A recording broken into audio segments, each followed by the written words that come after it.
नाईक साहेबांच्या अस्थिदहन विधीसाठी जो ताफा नांदेडला जात आहे तो अवघ्या 5 मिनिटात आपल्यापर्यंत येणार आहे। तरी सर्वांनी आपण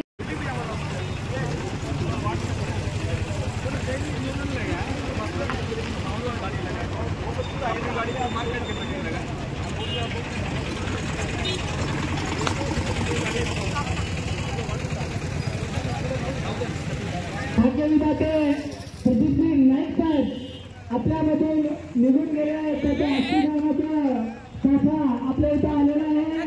तरी सर्वांनी नाईक साहेबांच्या ताफ्यास एक फूल टाकून अस्थिदहनाच्या कार्यक्रमाचं दर्शन घ्यायचं आहे।